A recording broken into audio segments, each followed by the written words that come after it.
Santa Margarita Water District provides high-quality drinking water, recycled water, and wastewater services to more than 200,000 residents in South Orange County. SMWD is committed to investing in water supply reliability. Its three strategic goals for this decade are to increase its percentage of local water supply to 30%, to build enough water storage capacity for a 6-month supply, and to recycle 100% of SMWD's wastewater for irrigation purposes. To that end, after 3 years of planning and construction, SMWD recently opened the largest recycled water reservoir in Southern California. Trampus Canyon Reservoir can store up to 1.6 billion gallons of water during the winter months for irrigation use during the summer dry season. Learn more about what SMWD is doing to improve water supply reliability in South Orange County at smwd.com.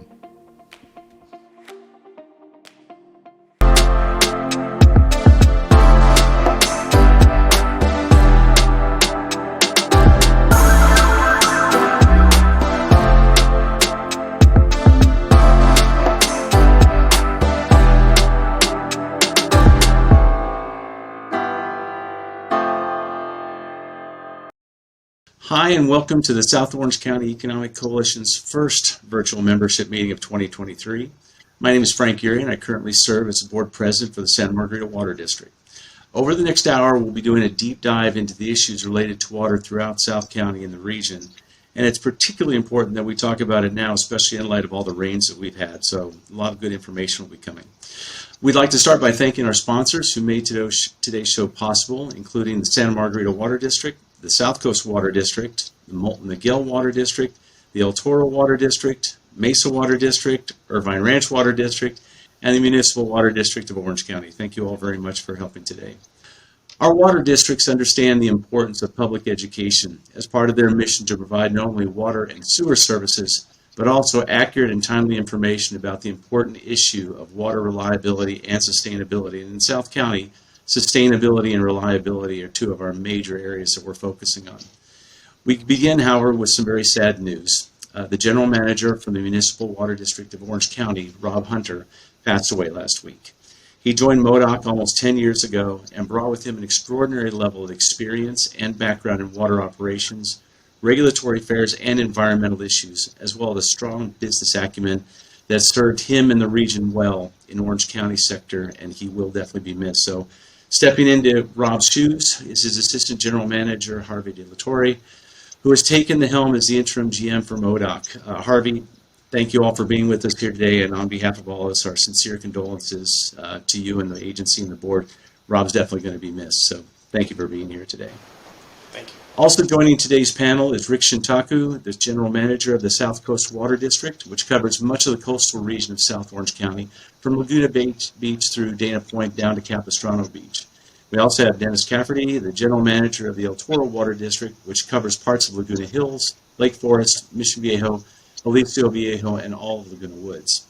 And we also are joined by Santa Margarita District General Manager Dan Ferens. The Santa Margarita Water District is the largest water district in South Orange County, with over 200,000 residents covering 3 cities and 6 communities. Thank you all very much for joining us here today. We'll go ahead and start off with the easy one. We've all been inundated, and we've seen all the rain that's come in over the last several months. There is a public perception out there that the drought either is over or is severely, kind of working better in our favor. Is that right or wrong? Harvey, why don't we start with you? What do you think as far as that goes with all the rains? Yeah, thank you. And thank you for those kind words about Rob. He really was an industry leader here. Yeah, thank you for being part of this. To answer the question, unfortunately, yes, it's we're still in a drought in Southern California, and I can totally understand the struggle that people have with that answer of saying yes, we're in a drought.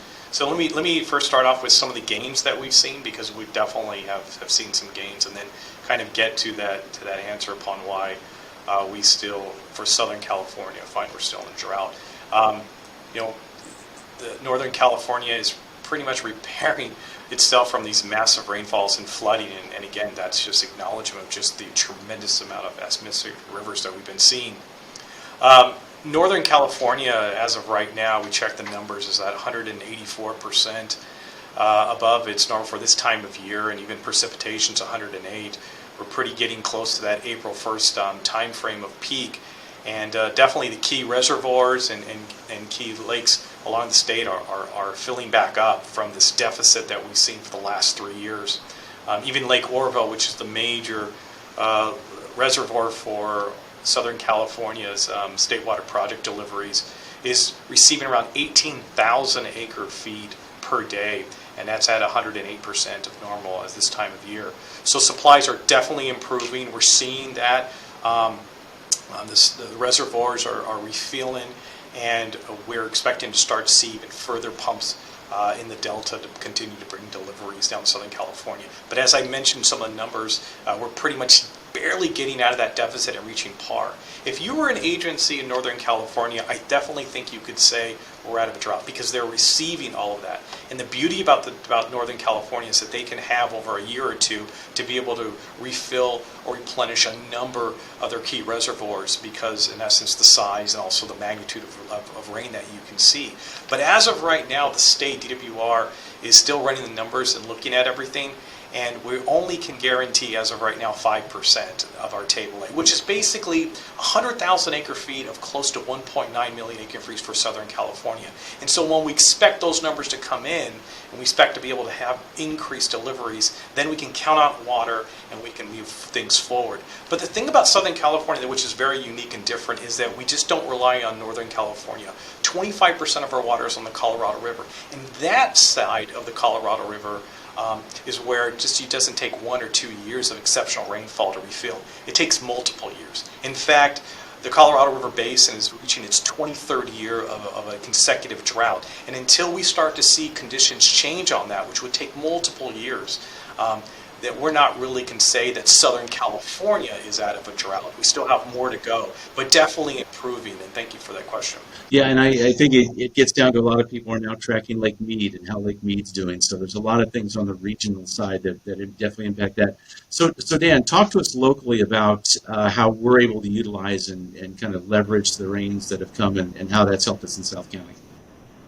So in South County, we grew up for the past 50 years with imported water being the primary supply of drinking water.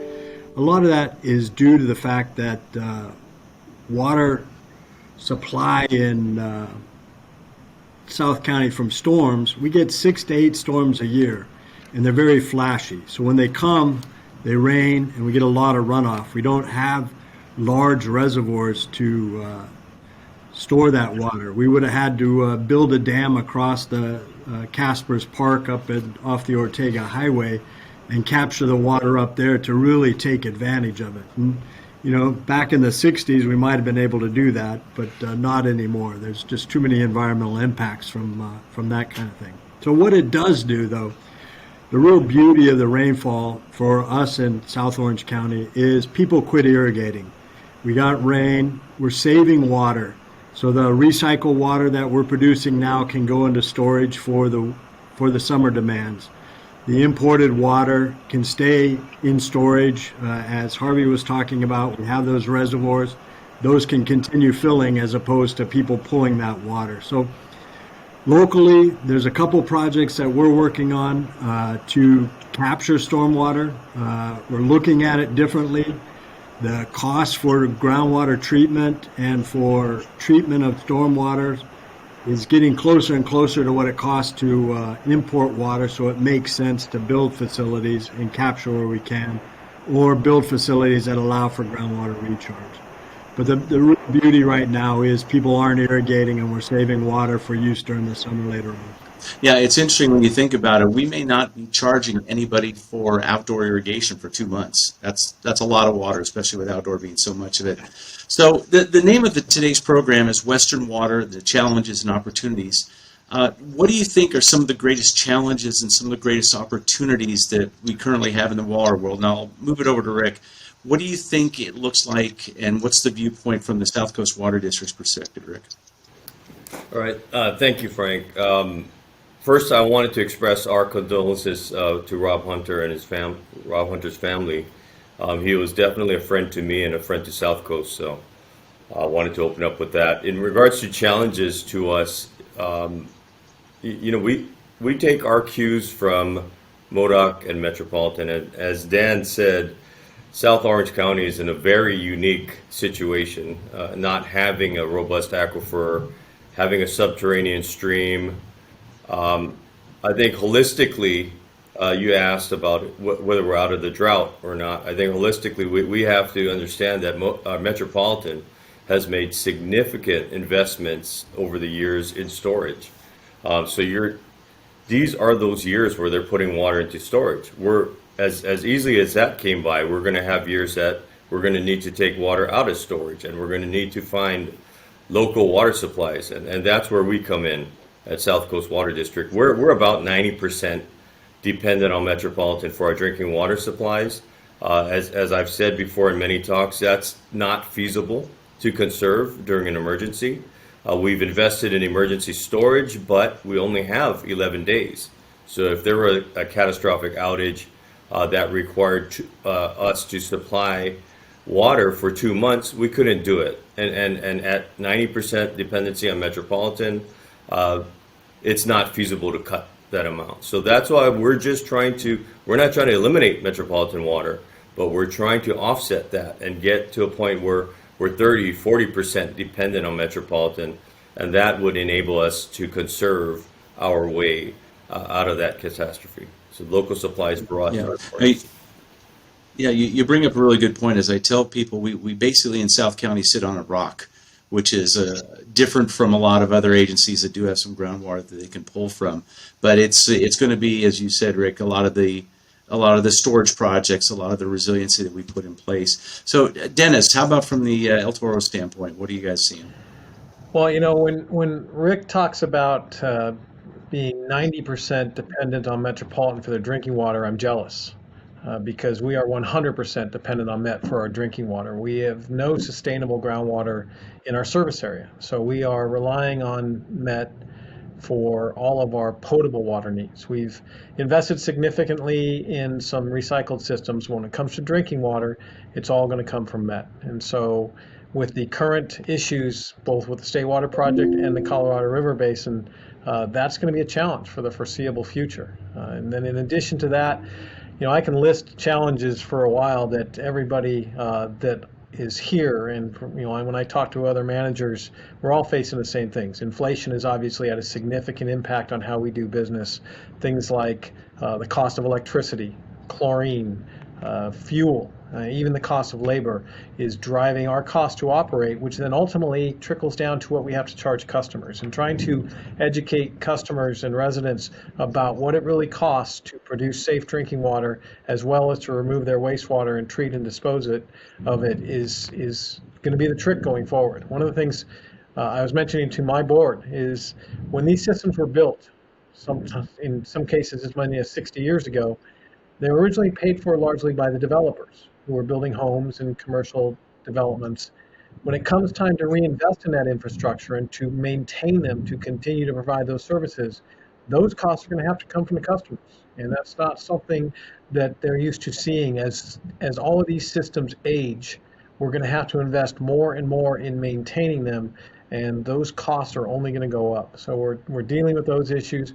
We've all seen the supply chain issues that are sometimes shocking when we hear lead times on things that we need now that are sometimes being quoted as much as 12 to 24 months away, which makes how we project cost, how we project availability of things very difficult. And like I said, the system continues to age. And so we are finding every time we look at more detailed evaluations of the existing infrastructure, what we're going to have to invest going forward to maintain the reliability and integrity of those systems. We're fortunate to have really good dedicated staff that does that, but we're also going to be dealing with the retirements that are coming and are really ongoing, and trying to find good qualified people that are interested in coming to work is proving to be challenging as well. Yeah, well, and it's interesting you mentioned that. It's funny when people tell me, "Hey, I'm using less water, but my water bill's going up," and I spend a couple of minutes explaining to them, well, we're moving more of our billing over to the fixed cost, but explaining to people the effort it takes just to have the opportunity to have water there. And then, as you mentioned, it's the maintenance, it's making sure we have the resiliency. thousands and thousands of miles of pipes underground that we're doing all just so that there's a tap in your house before you even turn it on. So Dan, maybe a little bit real quickly about Santa Margarita and what we're looking at there, and then I'll ask Harvey to kind of wrap it up on this section regarding MODOC. But go ahead, Dan. Well, just like Rick and Dennis, we're facing a lot of issues. As you mentioned, that fixed cost component of what we do is so important in that our education for folks is that water isn't a commodity, water is a service. And it really makes a big difference when you look at it that way. You look at, if you go away for 3 weeks, we can't turn off your water. We need to be able to maintain that system, have the fire hydrants ready to go, have it ready for you to come home and get a clean, cool glass of water when you walk in at 2 in the morning. And so there is a component, no matter how much water you use, whether you use a little bit or a lot, there's a fixed cost to us, and dealing with that is important. But the reality is we're hung in South Orange County on 25-mile-long pipelines and a couple of treatment plants. And so when you look at the reliability of the system, there's two components. There's the system reliability. Are those pipelines working? Are those treatment plants working? What happens when we get the big earthquake in Southern California? We have to plan for being offline with those. How long can we provide water in an emergency situation? Then we also have that supply component. The supply component is like during the drought. Where are we going to get those drops of water from? How are we going to provide for it? So our district, under the leadership of Frank and the rest of the board, we have a goal of having 30% local supply. So we're looking at use of recycled water for groundwater recharge.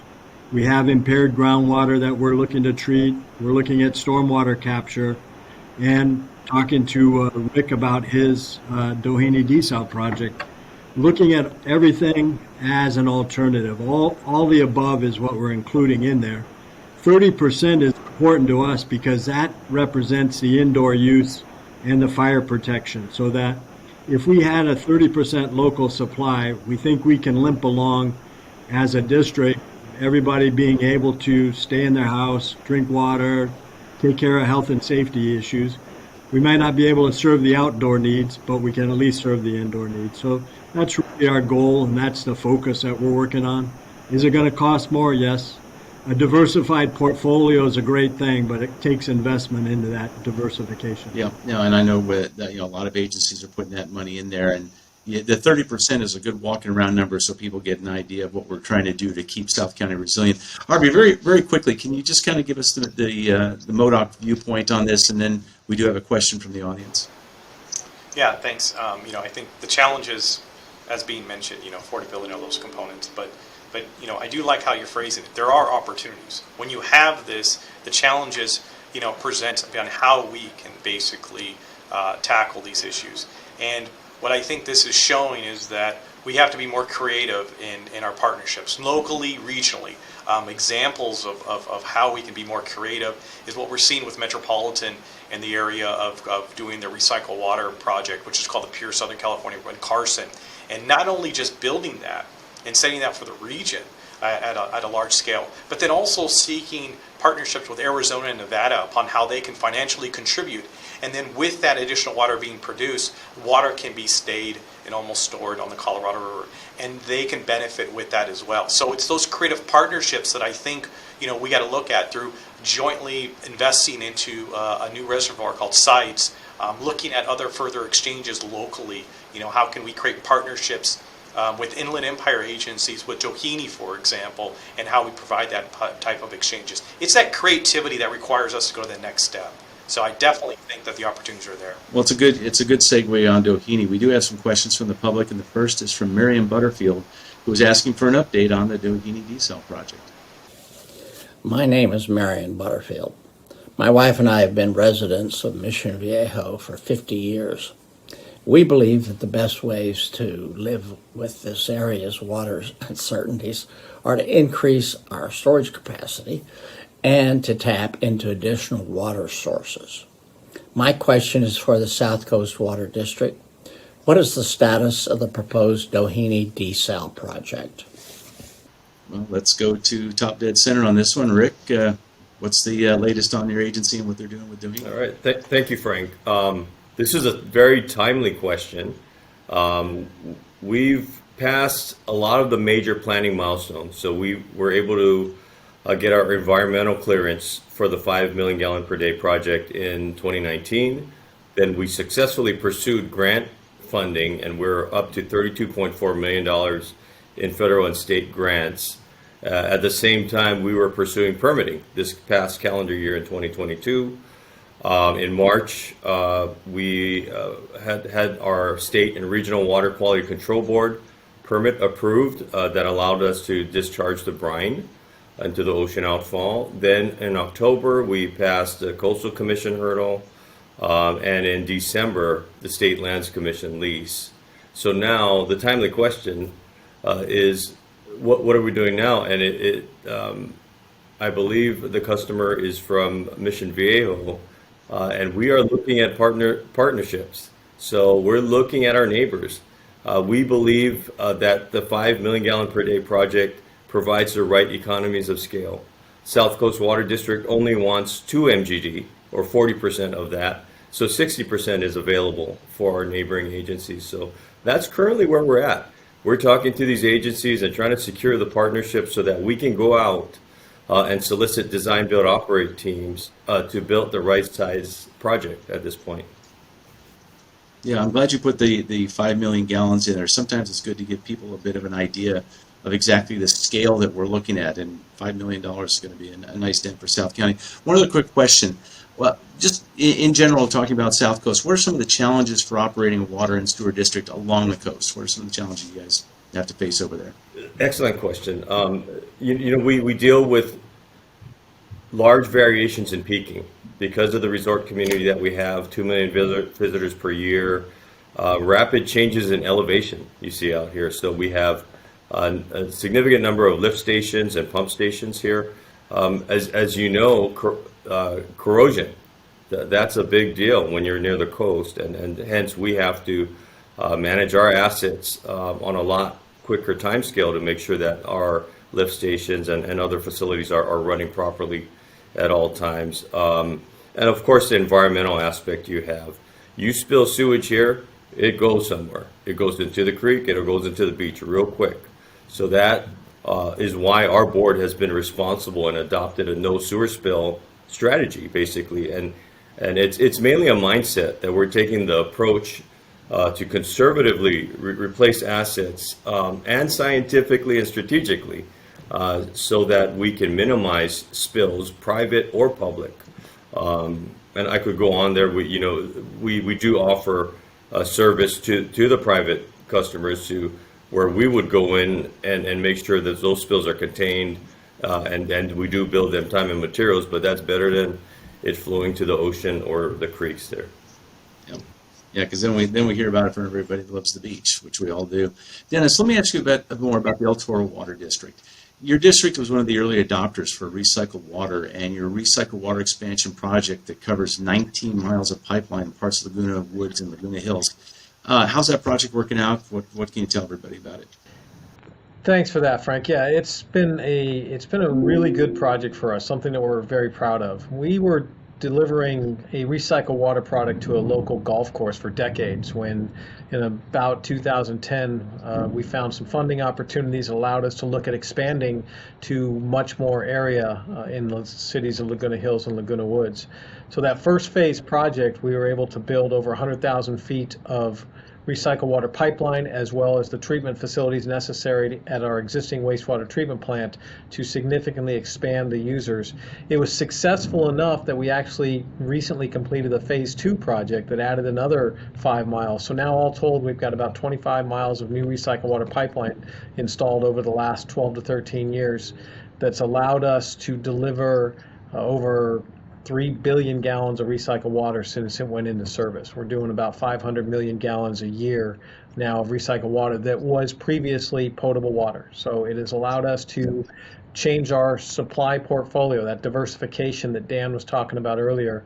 We're now up to about 19% of our total water supply coming from recycled water as a result of building that project. So it's worked out really well. We are still discharging water to the ocean. And so that means that we're still looking for opportunities to make beneficial reuse of all of the water produced at our plant. So we're looking at the potential for either future recycled water expansions or even looking at the concept of going to advanced water treatment and the direct potable reuse options that are becoming a bigger and bigger deal in water supply as we move forward.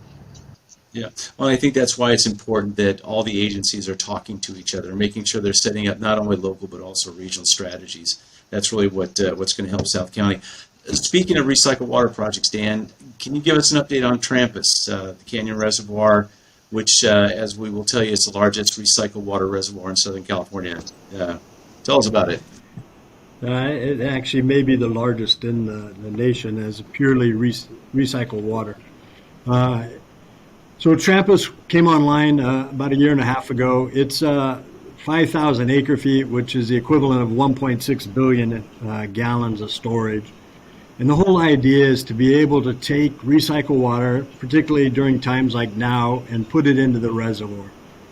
So right now it's about 20% full. It's about just under 1,000 acre feet of water in it. But what it does for us is it provides a great opportunity, as we're talking about, as Dennis was just talking about, being able to expand the use of recycled water. You need that seasonal storage. You need to be able to treat water year-round and store it as opposed to sending it to the ocean.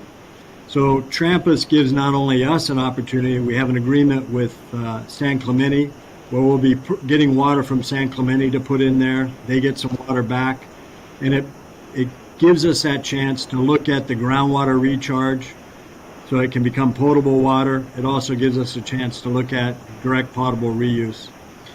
We're embarking on a proposal to, over the next 3 to 5 years, expand recycled water in South Orange County between the Latham plant and the regional plant and the coastal plants, and taking a look at where that next supply comes from. As Dennis mentioned, we're still, as agencies, sending water to the ocean. About 20,000 acre feet of water goes to the ocean from wastewater plants a year right now. All of South Orange County without Irvine Ranch is about 80,000 acre feet. So 25% of our supply could come from those pipelines and put it back into reuse. And so we think it's important that we really take a look at that asset. And Trampus is a linchpin in there to be able to do that and to work collaboratively with all the agencies in South Orange County. Yeah, it's one of the first things that when Trampus was finally commissioned, the first thing the board told Dan is fill this thing up. So that's what we're working on. Dan, one other quick thing. In the last couple of years, Santa Margarita Water District's integrated San Juan Capistrano and their water stuff into their water services into Santa Margarita. How's that transition going? Transition's going well. Like buying a new house, not a brand new house, but moving into an older neighborhood. As you get into it and as you live there, you find out a few other things that you didn't anticipate. So we've been doing that. We've invested in the last year about $5 million in capital improvements. We have a program for the next 5 to 10 years of about that level in there. So it's going well. We're in the middle of doing some rate analysis and cost financial planning, and we'll be working on that with the community over the next few months. But it's going well.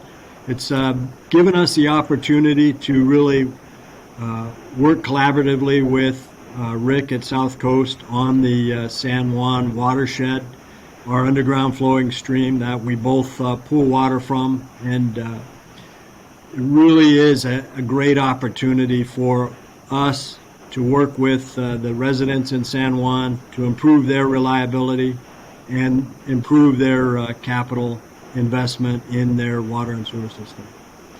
Thank you very much, Dan. Now let's take one more question from the public. We have a question from Brian Genovese, who wants to know how the region is planning in the face of potential water shortages from our imported water supplies.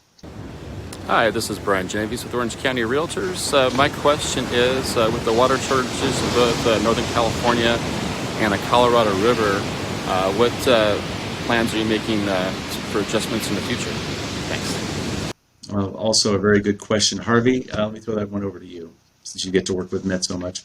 Yeah, thank you. From a planning standpoint, that kind of draws out the focal point of one of our studies that we've done here in Orange County, our recent Orange County reliability study that really looked at this question from a local but regional standpoint. What is not only the gap, but how do we identify areas to potentially fill that gap, and how do we advocate from a regional and support the local agency standpoint of increasing that? It really comes down to plans of an above all approach in the areas of continuing the recycled water areas that the local agencies have done here, water use efficiency, trying to seek in areas of improvements in groundwater recovery, as well as groundwater storage and surface storage. This is also coming into play that we need to start looking at just regional storage as well as transfers and exchanges. You're seeing being explored in not only direct potable reuse, but ocean desal with the Poseidon project. It's identifying those, but then even going further. How do we add more flexibility to some of these arrangements, and how do we call for further acceleration from the state as well as some of the development of these things? Those are the plans, and those are the areas that we're trying to really look at.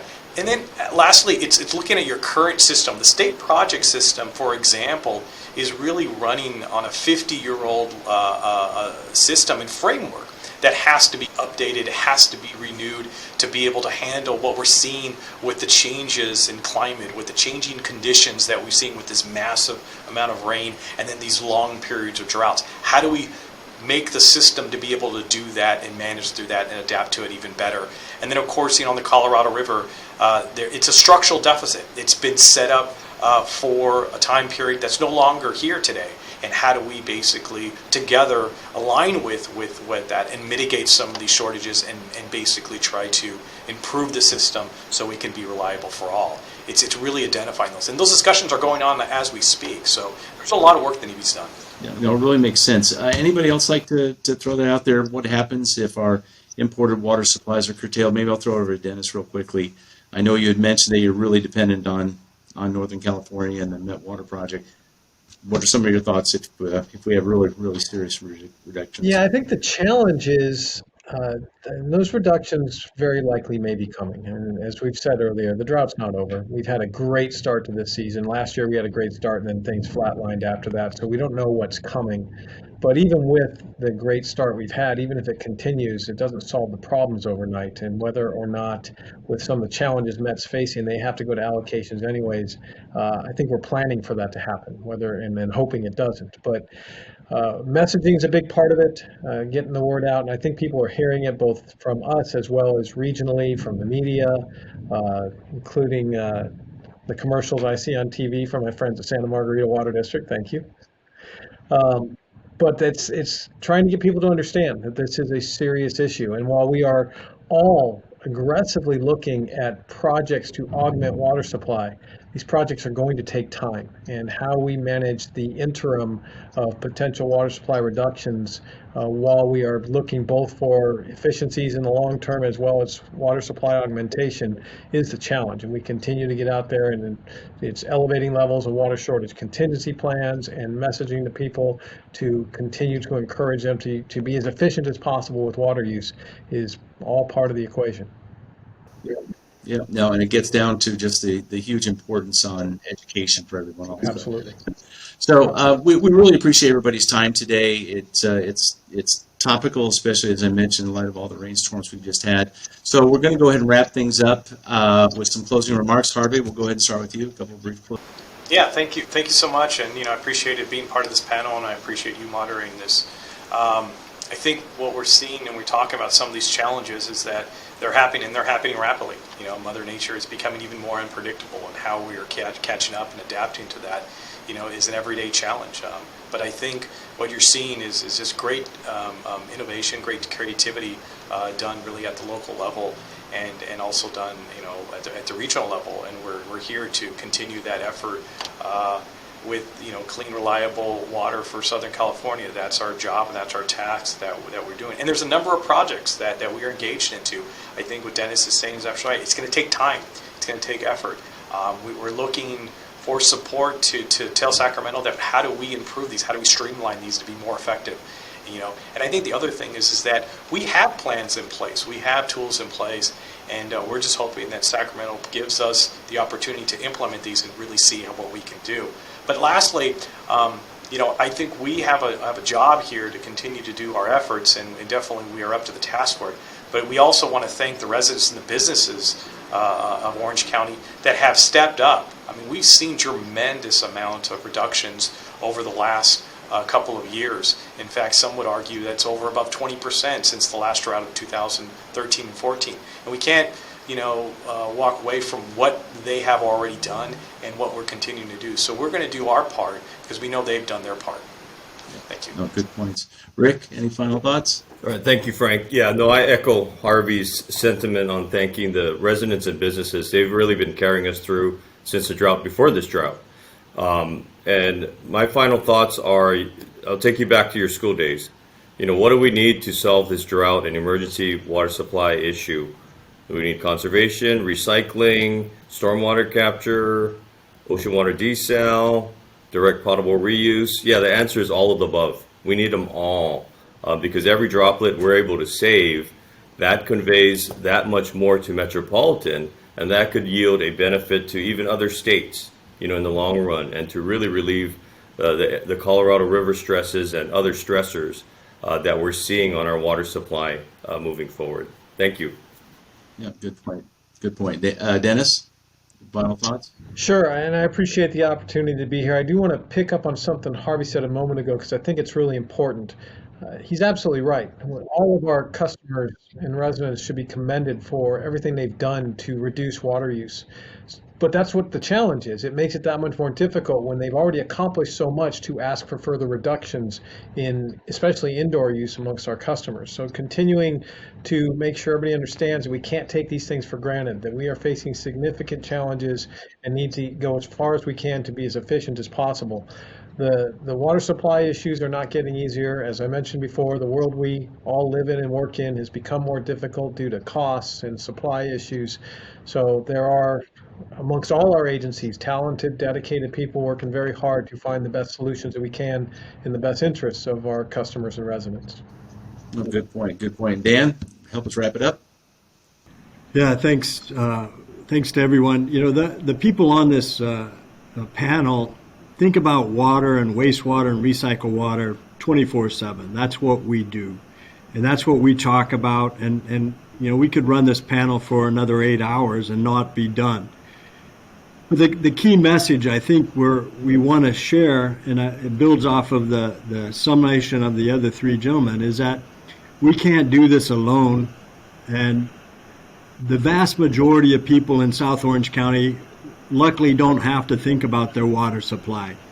It automatically is there, and it's always there every day. They can get up, they can get their cup of coffee, they can take their shower and not have to worry about water supply.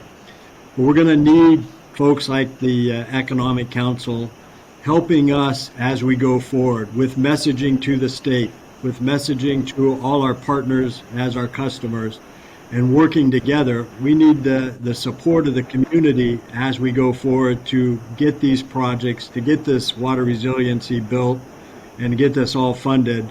It's not going to be just the managers here. We're going to be looking for everybody else to help us out. So thanks. I appreciate the time. Well, I'll thank you very much for your time today. As I mentioned, it couldn't be more timely with the rains we've just had. I know you're all busy, and I really enjoyed what Dan just said. We're all thinking about this 24/7. But it's also important that we let the public know about all the behind-the-scenes work that we're doing to keep the water flowing and the toilets flushing and the showers happening. So we're going to step aside for a short break, but stay tuned. When we return, we'll hear from several other water districts throughout the region We'll be right back right after this.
Santa Margarita Water District provides high-quality drinking water, recycled water, and wastewater services to more than 200,000 residents in South Orange County.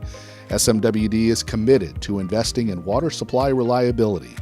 Its three strategic goals for this decade are to increase its percentage of local water supply to 30%, to build enough water storage capacity for a 6-month supply, and to recycle 100% of SMWD's wastewater for irrigation purposes.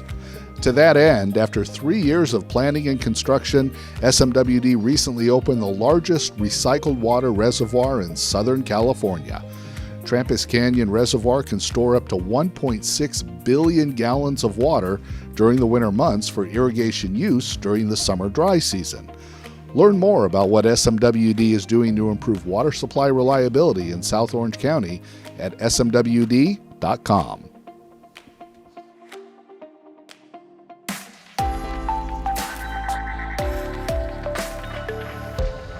Welcome back to the show, everyone. My name is Dwayne Cave, and I serve as president of the Moulton Niguel Water District Board of Directors. As we move on to the second part of our program, we want to first thank our sponsors who made this program possible. You'll see their logos on the screen. We appreciate their support and sponsorship. These agencies are not only dedicated to providing clean and safe water for Orange County residents, but also supporting public education programs like this one to inform and engage the public about the important water reliability issues Orange County faces today.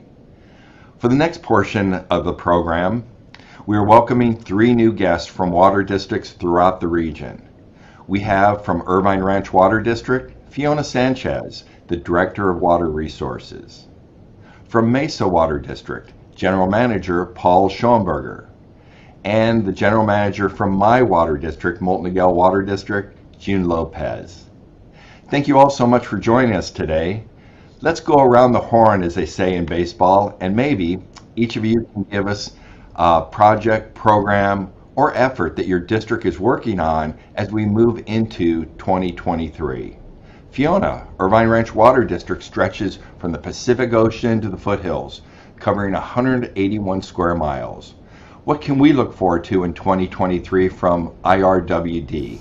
Hi, yeah, thank you. Yes, we definitely cover a large area in Orange County. In fact, we're about 20% of the county and a major business center in Orange County and for California, a big economic driver. So we have a lot of people coming in here every day. So we really work hard to address those water needs. Some of the big initiatives that we have in 2023 will be the expansion of our siphon reservoir. That's a surface storage for recycled water. And we also will be expanding our water banking program where we store water in wet years for use in dry years. And obviously our ongoing water efficiency efforts. So those are some of the big initiatives we have coming over this next year. Well, thank you, Fiona. And you know, we're having a wet year, so hopefully we're banking some of that water somewhere. Right. So Paul, Mesa Water covers all of Costa Mesa and parts of Newport Beach, as well as the John Wayne Airport. What's new at Mesa Water? Well, hello, everybody, and thanks for having us, Dwayne. Yeah, at Mesa Water, we kind of pride ourselves on being a little innovative and entrepreneurial. And right now, we are celebrating our 10th anniversary of providing our customers with 100% local groundwater. We're fortunate geographically that we're able to be the only agency in Orange County that fulfills our entire demand from local groundwater supplies. That's something we're very proud of. We're going to have a little celebration for that. And then our board also has a philosophy, what they call the perpetual agency philosophy. So we're continually investing in our infrastructure. So we're in the middle of a $70 million upgrade. We're putting 2 brand new groundwater wells in, replacing some old pipelines, and refurbishing our reservoirs. And we're also, it's going to be a busy year, we're also going to open a education facility. So we try to keep moving things forward. Oh, very good. I'll tell you what, 100% local water for 10 years now. I guess it's what they say. It's all about location, location, location. There you go. Mesa, you have it. So, June Lopez, our water district in Moulton, Niguel serves 170,000 customers through 6 South Orange County cities. And we have a theme of resilient together. What does that mean, and what can we look forward to in 2023? Well, again, it's such a pleasure to be on this program and to talk about a very important topic and leadership that all these agencies in our community have shown in being resilient. And what resilient together means is we can't do this alone. The challenges and the crisis that we face requires a all-level effort, working with our communities, our stakeholders, working with other agencies throughout the state. And as we look towards 2023, I'm very excited, as you know, Dwayne, because we're doing a lot of great things, taking care of our infrastructure, as Paul talked about, looking at innovative partnership that Fiona mentioned, but also really focusing on the customer experience. What does this mean to them? How can we build a greater connection, a relationship with our customer to build on that trust that we fostered over the years? Because it's going to take all of us to really come up with a comprehensive strategy to be resilient in these times of uncertainty. And we're looking at expanding, not just expanding, but innovating water recycling to where it has multi-benefits, helping the watershed, helping runoff, working with all the different cities in our service area and beyond, and working with environmental organizations to find those kind of strategies that not only have the supply benefit, but have benefit to our environment and to communities. And of course, our work with data, which we're very proud of. 8 years ago, we started a nonprofit called California Data Collaborative, and today we represent 21 million Californians. And we just got some exciting news. There's a report that was published by the UN, and they did a scouring across the world of different programs and different efforts that use data in a meaningful way. And they named our California Data Collaborative as one of the best effective models that are out there. So it's an exciting year ahead. And in times of crisis and challenge, it's really great to have as many friends around you as possible. Well, thank you, June. And I'll tell you what, it's very important. I think all 3 districts here really work with partnerships with other districts, and it's great to see that. So thank you all. Now we have a question from the audience. So Paul Schoenberger from Mesa Water, here's our question. Hi there, this is Kevin Smith, first team real estate agent. I have a question. Most of the areas of Orange County are needing to import their water. How have you been able to get 100% of the local water supply? Thank you very much. Great question. Paul, how has Mesa Water been able to achieve 100% local reliability?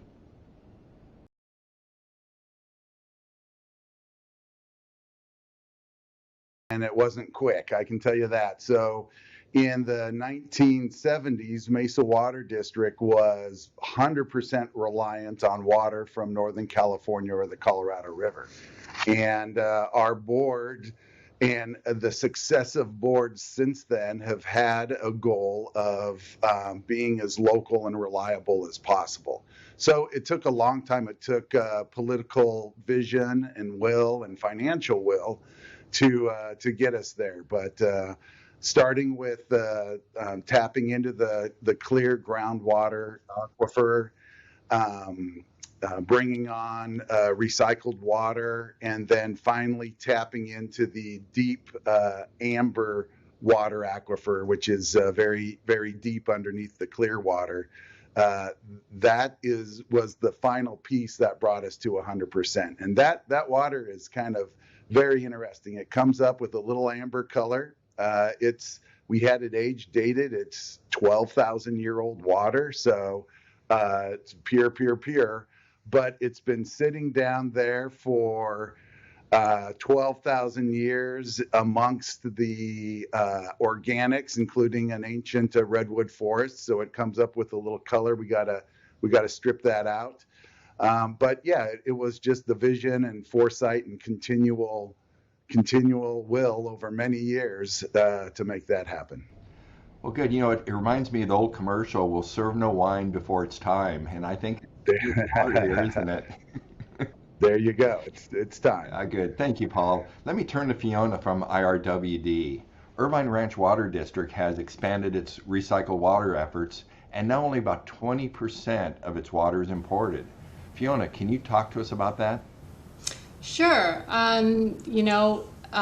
in the 1990s, we were about 66% dependent on imported water supplies from Northern California and the Colorado River. And just like Mesa, we did not want to be so dependent on uncertain supplies.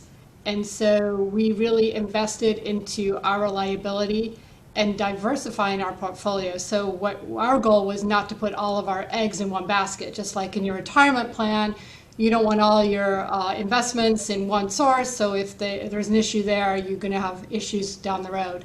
So we've really worked hard to diversify that portfolio. So that's included expanding our recycled water program. So now we meet almost 30% of our total demands with recycled water. That includes irrigation. So during a drought, yes, Irvine is able to remain green because that is not drinking water. And we also use it for other non-drinking water purposes, industrial purposes, and other things. In addition to that, we have expanded local supplies, just as Paul has done in the Orange County Basin. We also have a deep aquifer system and things like that, so we're able to utilize the local basin here. And so today, we're only about 18% dependent on imported supplies. And so we are very reliable. We actually conducted a reliability study a couple of years ago, and under all scenarios, including even if we have a local earthquake or impacts the local basin, or if there's something major in the delta, IRWD remains about 99% reliable under all foreseeable extreme scenarios. So we're able to, provide that reliability to our customers, also with some of the lowest rates in Orange County. So we're really proud of that. And, we have ongoing demand management, which also helps us remain highly reliable for our customers. So it's been a big effort, but we're very proud of where we are today. And we continue to develop additional supplies. And one thing I'll mention too is that, and I think this applies also for Mesa, but we also in Orange County, we have those of us who get water from the local basin, we also have potable reuse. So if I add that, I would say our recycled supplies, pure sort of recycled water out the door is about 30%, but when we factor in the potable reuse that we have from the basin here, we're about 53% recycled water. So I think it's a credit to Orange County and the planning and the investments that we have all made. Yeah, and I'd like to highlight what Fiona just said from Irvine Ranch, basically to the LA County border. That's the whole area that's over this groundwater basin. And with the final expansion of Orange County Water District's recycling plant, 100% of what goes down the drain, in houses or commercial is captured, recycled, and put back into the basin. So, that's a huge thing. And thanks for bringing that up, Fiona. Yeah, excellent. Thank you both very much. Great answer on that. So June, Moulton Niguel has been on the cutting edge of using smart meter technology as a tool to reduce water use. Can you tell us a little bit about the smart meter program that we have? Absolutely. It's one of our great success stories. The Advanced Meter Infrastructure, otherwise known as AMI, is our version of smart meter in water community. And we've rolled this out to all of our customers because it provides real-time usage information and data for not just us as the water district, but to the customers. Because typically you get your bill a month or maybe even 2 months later in some areas, and you don't really know what you're using. And at Molten we're always about, it's not about using less, it's about wasting less. But you don't know how you're managing your water usage if you don't have that information. So what AMI does is you can look at your water usage from your phone, from your iPad, from your desktop, so you can manage and know what's going on within your household or within your business. And if you have a leak, and many people have leaks in within their home or in their business, you'll see that there's continuous flow of water, which is not normal. So not only do you get to manage, but you get to detect leaks that also saves customers from experiencing damages around their home or their business. Because when we look at technology at Molten Niguel, it's not just about the tool, but the meaning behind the tool. What does it do? And the real meaningful technology are the ones that allow us to bridge the gap between us as a utility, which are typically out of sight, and people don't think about water, even though we rely on it. But this technology allows us to have that constant engagement and communication with our customers. And it's been so successful for our agencies, a resounding positive feedback from our customers. And having that constant contact allows us to, again, work better together. And again, the theme of resilient together really applies here. And to the point that Paul and Fiona mentioned, it is exciting what northern part of Orange County is doing in Orange County Water District. And us in South County are very aware of the great successes there. And again, the partnership is so important because whether it's South Orange County or North Orange County or even outside of Orange County, there are so many opportunities to work together. And one of the exciting programs that we're embarking on is working with Orange County Water District and some of its cities and agencies such as IWD and Mesa to really understand how we can utilize the basin in times of emergency and have greater resiliency and redundancy so that all of us, the communities in Orange County, can work together to make sure that in times of need that we have strategies to ensure flow of water. Well, thanks, June. And let's get back to smart meters just a little bit. I know that you said that you can have alerts come to your phone and keep an eye on if you're using much. But let's say you're not the person that wants to look at the phone. Let's say that that's not your thing. What does the district do if they notice that too much water is being used? I'm glad you asked that question. See, this is why you're the board leadership. So when we get this data as a water agency, then we contact our customers through emails, through phone calls.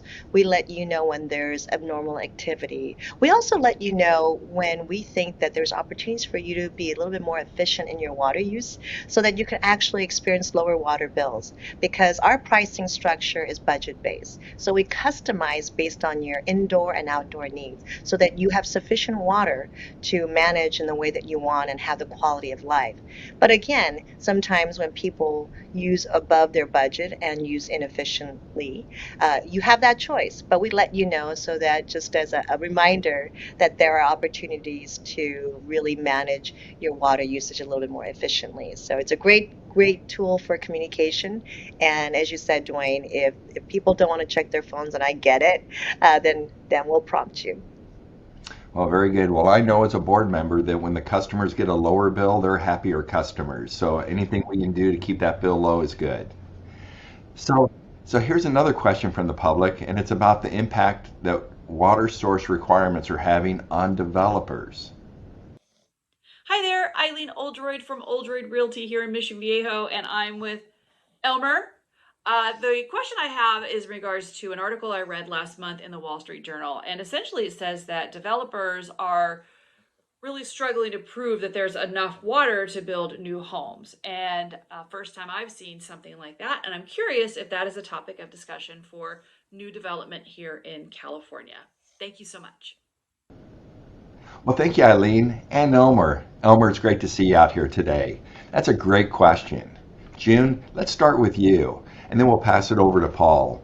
What are the water districts doing to ensure there's adequate water supply for new development?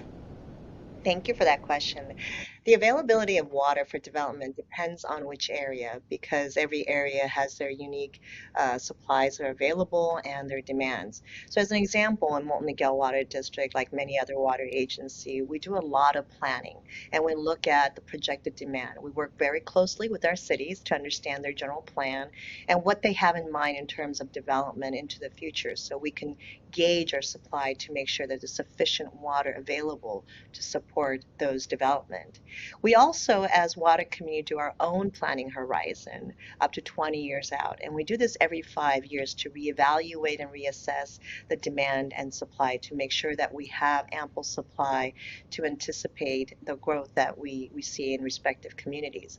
What's interesting is that in the water community, by and large, even though populations in our respective service area have grown, the usage has reduced. And that's because of very innovative and comprehensive programs to help our customers to use water more efficiently. But when we think about development, it's easy to think, well, if we are experiencing a drought, then we shouldn't build. But I always encourage people to think about the impacts of that thought process because the prosperity and the economy of our community is so critical and necessary. And development, in many cases, not all maybe, but it can support the economy of our cities. So it's important that we really look at this in a balanced approach and say, how can we work together looking at transforming the market in types of devices and the way that the homes are built to be more efficient? Because homes and businesses and structures that are built these days are much more efficient because of codes and legislation and regulation than those that were built years and years ago. So there's a lot of innovative efforts working with developers as we have in Moulton Niguel to do things like demand offset fee, working collaborate together to plan with the cities. So it's really, in my opinion, the right way to look at development by working together. Well, thanks, June. Paul, what about Mesa Water? Well, it's a very good question about water and the need for it if we're going to develop. And I do think there are areas in California that are very challenged when it comes to that. As you just heard from June, her example, and I think all of Orange County, the water industry has been very proactive. As I said before, these projects take a long time to bring about and these programs, but this area has been very forward thinking. Mesa Water, we're kind of built out. You could say we're a built out community, but we do have a lot of new development, and it's infill. And that infill actually doesn't really increase water needs that much because typically you might get a house on a large lot and then it's replaced with maybe a multi-unit development. And so yes, we've got more indoor use, but there's less landscape and outdoor use. So sometimes the demand goes up a little bit. Sometimes it reduces when a built out area like Costa Mesa redevelops.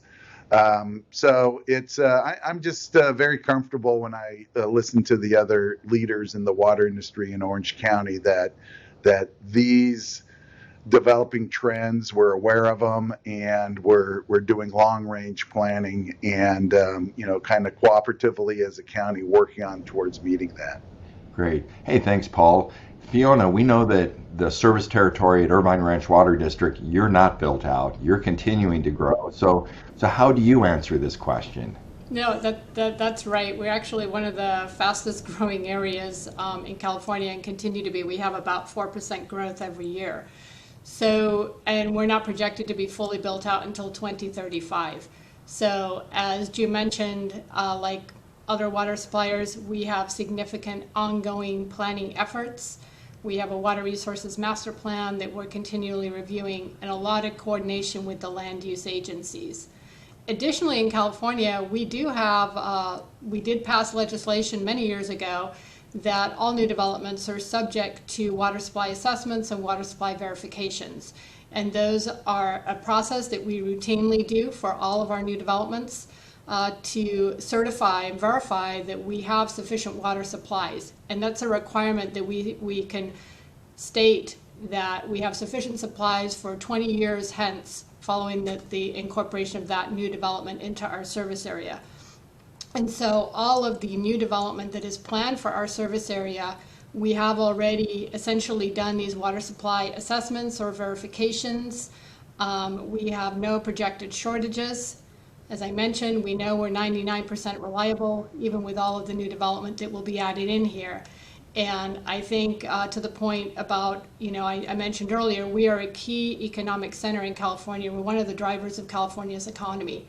And so it's important for us to make sure that we have the reliable supplies, and we've put a lot of effort and investment into that. And we feel very comfortable with where we are and being able to say, yes, we're going to be resilient and we have sufficient supplies. Just as, I know we've had some great rain lately, thank you, but, even with the drought that we were in, we had projected that even if we had 5 more years of that, we still were projecting no shortage and no drought here in IRWD service area. Excellent. Well, thank you very much, Fiona. Well, today's program title is Western Water, Challenges and Opportunities for Orange County. So as we wrap up the show, what are some of Orange County's greatest challenges and greatest opportunities as we look forward to over the next decade? Paul, let's start with you. Yeah, I would challenge the water industry in Orange County to continue our cooperative work internally and also on the statewide level. There's a need statewide for more storage and more transmission facilities. In fact, the voters have voted billions of dollars of bond money a long time ago, and it's I think for financial and maybe some regulatory reasons, things are just not being built or implemented as quickly as we would like. So I think that is a big challenge statewide, and in Orange County, we just need to continue to look at our water use, make sure it's efficient, and develop environmentally friendly supplies, and keep looking forward with the goal in mind of our job as a water agency is to provide our citizens with the water they need for the quality of life they deserve. Great answer, Paul. And I'd like to see the Sites Reservoir start being built right now, because we could. That's one of them. And June, your thoughts? And June, don't give away any district secrets here. Not the secret sauce. I think some of the challenges, which is not unique to Moulton Niguel, and when you look at Orange County and beyond, is we talk a lot about supply. And in face of a drought, of course, it's on everyone's mind. But there are existing infrastructures that are getting older, that are out of sight. And what concerns me is a major seismic event or any kind of natural event that threaten these existing infrastructure. And the fact that there's not enough funding and attention to these vulnerabilities, I think is a very big challenge. And really to couple with that is the need for additional communication. I think better communication with our public, because it's a little confusing sometimes. Water service is quite fragmented in California, and in times of drought, you have some areas in California that are they're hit harder than other areas. So for the public, it's really hard to understand what's really happening. What is the crisis? When's it over? And I think by being much more forthcoming about the vulnerabilities and the things that we don't know, then we can reach out to the public and ask them for help. And to me, that's the exciting opportunity behind this, is that I find that when you talk and share about the needs, and yes, vulnerabilities, because no one is completely resilient to the kinds of emergencies that we've seen in other parts of the world and country. So when these things happen, we have to work together to find these solutions and try to do it sooner than later, because once you have a problem, it's too late. And I think more and more there are people coming to the table, different sectors, diverse groups of sectors throughout the state and the country that are trying to address these infrastructure needs, supply needs. So I'm really energized and encouraged by that, because I think the public are more interested, and so are the media. And this is what we'll need to really be better prepared and be more resilient into the future. Okay, thank you, June. So Fiona, what are the greatest challenges and greatest opportunities IRD has over the next decade? Okay, well, thank you. I think that's a great question. Let me start with some of the opportunities. So we continue to expand our local reliability. I mentioned we're planning to expand a recycled water surface reservoir from 500 acre-feet of storage to 5,000 acre-feet of storage. That will substantially increase our local reliability. And again, every drop of water we use, recycled water, saves drinking water for drinking water uses. So we have that project that we're going to be implementing. We also, as I mentioned, we already have an existing water banking program that we have in Kern County. We're going to be expanding that by another 100,000 acre-feet of new storage in partnership with local partners in Kern County with some state funding. That's the Kern Fam project. And that water, the water that we put in there, it's like, right now we have these wetter wets. Everything is wetter wets and drier dries. And one of the things that we need to do in California, I think it's an opportunity not just for us, but for the state, is that we have to be able to figure out how to move water out of surface storage where you can have flooding like we saw in Lake Oroville in 2017, 18, and be able to move that into groundwater storage so that we can pump that water back out in a dry year. With our existing programs, we've already stored about 3 years worth of our imported supplies that we have available in a shortage of imported supply. But that's something that we, and as a state, we need to be looking at doing. So it's not just having the storage, and I agree, sites is a great project. We're actually a participant in sites, and it's looking to these new opportunities, but it's also the infrastructure, not just new infrastructure, but existing. So for example, a lot of water in Southern California gets moved here through the California Aqueduct, which has subsidence. And so we need the state to invest in repairing and restoring that infrastructure so that we can move the water into storage when we need it, so that we have it for the future. I think the bottom line is our biggest challenge is that why are we constantly having, well, we know we're going to have droughts, right? But that's just our new reality. But what I think we all have to do a better job of is planning for them, because this is our new reality. So instead of going from emergency to an emergency, we have to plan better so that we're going from, okay, here's another drought, but we've planned for it. We're resilient. We're going to be reliable. We know how to address this. And planning as well for the wetter wets so that we can capture water when we need it during the wet periods. So I think those are both challenges and opportunities for us here in Orange County, as well as for the state of California. I think all three of you have our districts ready to address the challenges ahead for the next decade. Thank you for your planning, foresight, and expertise. And speaking of foresight and expertise, to reiterate the loss we mentioned earlier in the program, we will miss the MoDOC General Manager, Rob Hunter, who passed away last week. He spent a decade showing leadership in Orange County water world, and our deepest condolences go to his wife, Sarah, his children, grandchildren, and everyone who was touched by his life of service. From everyone at the South Orange County Economic Coalition, I'm Dwayne Cave. We'll see you next time.